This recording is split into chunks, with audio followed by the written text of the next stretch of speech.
Querido José Antonio, muchas gracias por venir. Al contrario, te lo aprecio mucho. Gracias. Tienes más reciente libro, Al grito de guerra, la historia y significado del himno nacional mexicano, que es una historia, y yo podría decir que hasta un significado desconocido. Sí, se conoce muy poco del himno. La mayoría de los mexicanos pues lo aprendemos en primaria, lo cantamos frecuentemente. Sí. Conocemos 2 de las 10 estrofas originales, que son las que cantamos, y el coro. Pero se conoce muy poco de por qué estaba pasando, qué reflejan. Las estrofas no nada más son una poesía así bonita y ya, del siglo XIX, reflejan lo que estaba pasando en México en el siglo XIX. Eran, por un lado, por las invasiones extranjeras. Ya había pasado la invasión norteamericana, que fue durísima. Sí. Cuando el himno fue de 54, ya había ocurrido. Ya habían izado la bandera de Estados Unidos en Palacio Nacional. Así es, y todo lo que eso implicó, toda la guerra con Estados Unidos. También la guerra de los pasteles ya había pasado. ¿También? Entonces estábamos asediados. Digamos, no faltaba mucho tiempo para la invasión francesa con Maximiliano, aunque no se tenían ahí todavía los datos, pero estábamos en eso. Estábamos asediados por. Sí, porque el siglo XIX tiene razón, fue un siglo de invasiones, ¿verdad? De invasiones por un lado, Joaquín, y por otro lado de conflictos internos permanentes. Que también allá hay una estrofa, y le dediqué un capítulo entero, de decir, oigan, si estamos asediados por el extranjero y tenemos que enfrentarlo, etcétera, ya vamos a dejar de pelearnos, porque nos estamos peleando constantemente. Entonces hay una estrofa específicamente que dice, ¿cuál es esa? Porque esa dice ya dejemos algo así como dejemos de la contienda interna y ya no derramemos más sangre de hermanos. Ahí está la estrofa, ¿no? Porque efectivamente estaba la invasión de los pasteles y estaba aquí el conflicto interno. Sí. Y la invasión americana. Y estábamos peleando entre nosotros. Peleados, por eso, sí. Por la heroica defensa de Veracruz llegaron hasta Zócalo. Así es. Fíjate, Joaquín, el ejército norteamericano en México fueron 90,000 soldados. De esos murieron 12,500. De los cuales solo 1,500 murieron en batalla. Solo 1,500 les costó a los norteamericanos quitarnos la mitad del territorio. Los demás se murieron de enfermedad. ¿Por qué fue tan fácil? Porque estábamos peleándonos entre nosotros. Y eso se refleja también, te digo, en algunas estrofas del himno, decir, oigan, ya párenle, pues nosotros estamos todo el tiempo en conflicto interno y por eso es muy fácil para los extranjeros llegar e invadirnos. Entonces aquí hubo la rebelión de los polcos, que fue la iglesia la que lo organizó. Los estados, algunos se peleaban entre ellos, por ejemplo, Zacatecas y Aguascalientes se les ocurrió empezarse a pelear entre ellos en plena invasión. Y otros se declaraban neutrales, Joaquín, como si fueran países distintos. Pues decían, no, a mí no me metan. Es que la historia de México es tan apasionante y tan desconocida. Sí. Porque esto que estás planteando, sobre todo los jóvenes, son historias, es parte de la historia que desconocen. Sí. Que, vamos, ven el siglo XIX como así como el decimonónico, ¿no? Sí, sí, sí. Que además nos lo cuentan muy mal, en la escuela y eso, nos dan así una visión como muy... Fíjate que tienes muy razón. maniquea.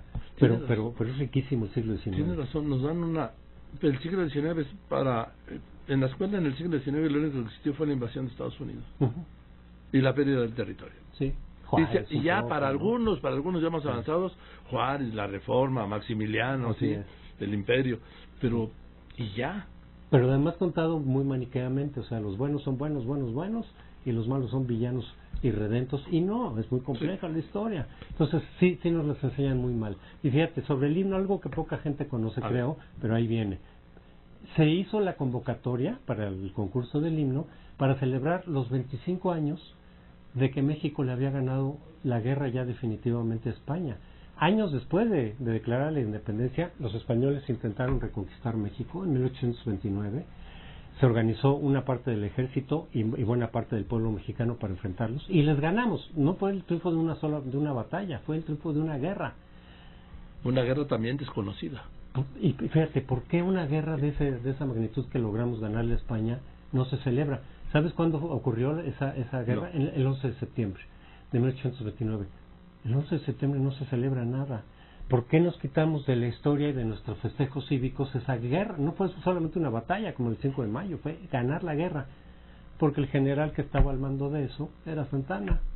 Y como después ya fue traidor, pues ya lo quitaron. ¿Esa guerra cuánto duró?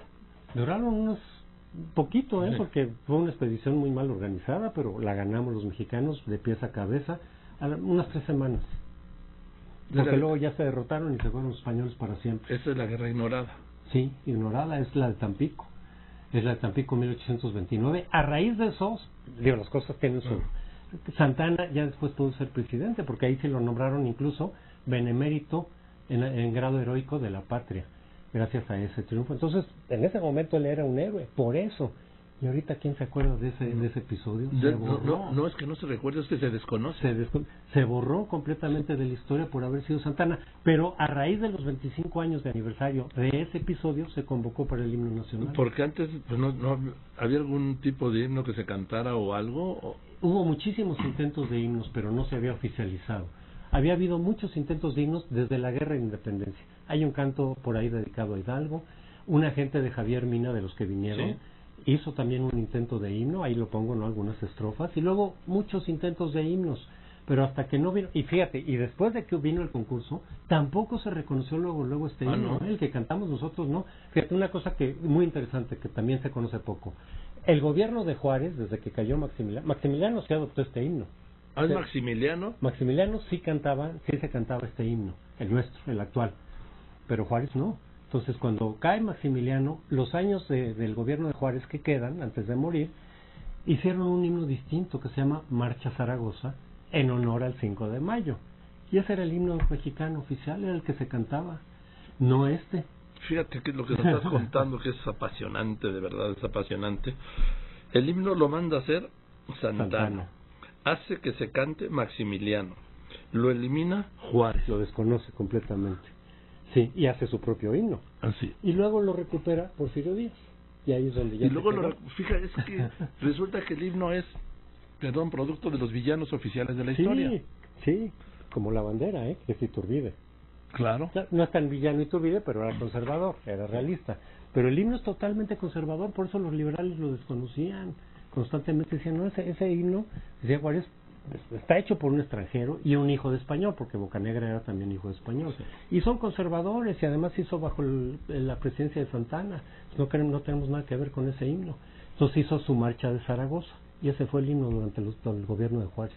¿Y cómo es que convoca Santana al himno? Ya sé por qué, pero ¿cuál es el procedimiento para el concurso? Se hizo una convocatoria pública, se inscribieron varios, tanto para la música como para la letra. Primero se iba a hacer la letra, y ya que estuviera la letra, entonces sobre eso se podía musicalizar. Entonces se hizo así, y hay una anécdota interesante ahí también. Se trató de hacer trampa varias veces. Varios otros compositores extranjeros que querían hacer el himno mexicano se arreglaban con las autoridades mexicanas, sí, para que cuando ya se había aceptado el himno de Bocanegra y de Jaime Nuno, que es el que la musicalizó, volvían otra vez a meter otras a ver si pegaban, ¿no? Así como cachirules, una y otra vez.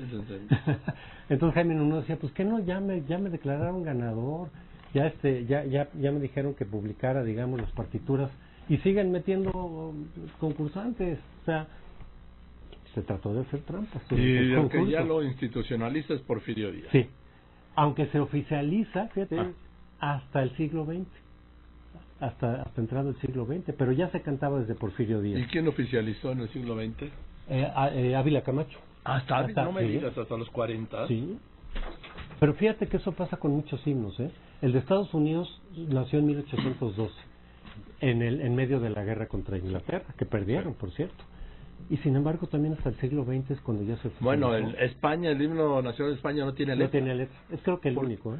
Porque creo que hay otro por ahí, leí, no recuerdo cuál, pero el himno nacional de España que no tiene letra, porque viene de una marcha de granaderos del siglo XVIII.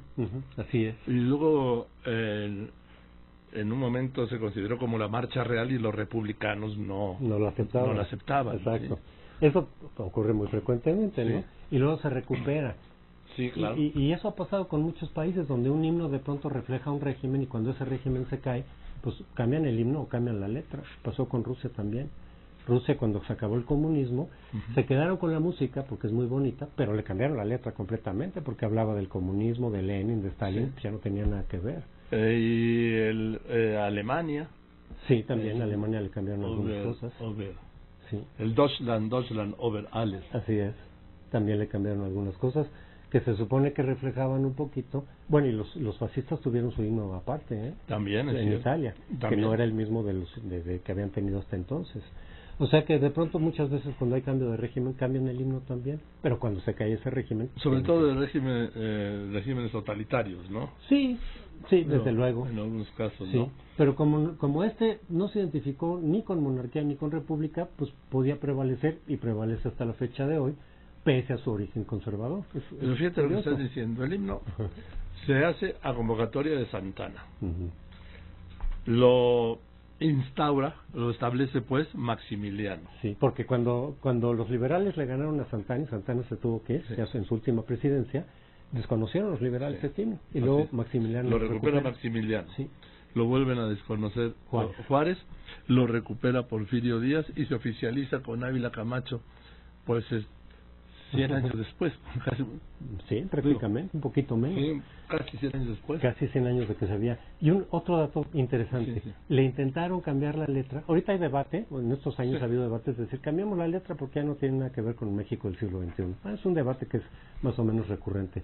Fíjate que en 1910, antes del Bicentenario, el gobierno de Porfirio Díaz le cambió la letra al coro y algunas estrofas.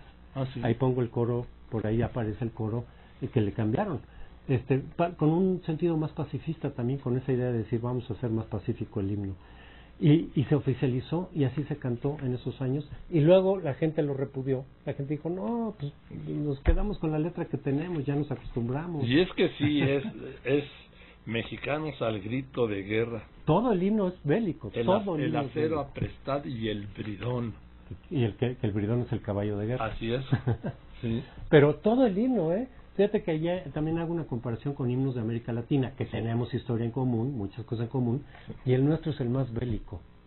El nuestro, todo el himno es bélico, estrofa por estrofa. Es que tienes tú toda la razón, y la explicación es que surge en el siglo XIX. En plena guerras internas y externas. Así es. Yo creo que fue el siglo XIX. No sé si en cuanto al número de víctimas, porque la revolución fue terrible, en cuanto al número de víctimas, pero en cuanto a eventos bélicos fue uno tras otro, tras otro. Y fíjate que en la guerra de independencia también la mortandad fue enorme, fue como el 10% de la población. Bueno, fíjate. En la guerra de independencia, en esos años. Pero sí, claro, eran cuartelazos constantemente, guerras civiles, la guerra de reforma que fue un poquito después de esta. Pero incluso cuando el himno estaba en pleno concurso, estaba la revolución de Ayutla contra Santana. O sea, todo el tiempo. Yo creo que, fíjate, a mí de lo que me gustaría hacer es hacer una especialización en la historia de México del siglo XIX.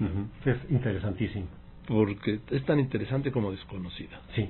Y nos ayuda a entendernos, O sea, cuando vas leyendo dices un poco, pues con razón. Era lo que te iba a decir, que no se puede entender el México de hoy sin entender el siglo XIX. Así es. Es muy complejo el siglo XIX, pero son las raíces sin entender, sin conocer. Ya no quiero entrar al tema de entender, de la dificultad de entender, sino de conocer. Pues yo te aprecio mucho, querido José Antonio, que hayas aceptado venir, ha sido un privilegio, y ha sido como un oasis ahora, todo lo que nos has enseñado en un momento.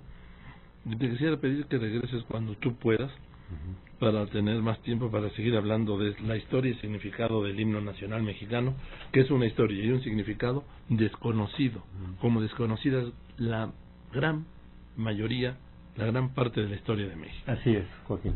Te agradezco yo. Te felicito por al grito de guerra, historia y significado del himno nacional mexicano y todo. Se presenta el domingo en la feria del libro de Palacio de Minería a las 7 de la noche. A ver, entonces, esto es importante. José Antonio Crespo nos va a presentar en la feria del libro en el Palacio de Minería el domingo a las 7 de la noche. ¿Con quién vas a estar? Pues yo solo, platicando con el público. Pues padrísimo. O sea, voy a establecer un diálogo con el público, contándoles mucho de lo que hay ahí, de las anécdotas, y abriendo al público a sus dudas, a sus preguntas, a sus comentarios. Aquí se los presento, es Al grito de guerra, de José Antonio Crespo, un personaje extraordinario, un historiador, y así de claro y de sencillo como lo escucha usted. Gracias, José Antonio. Te lo aprecio mucho.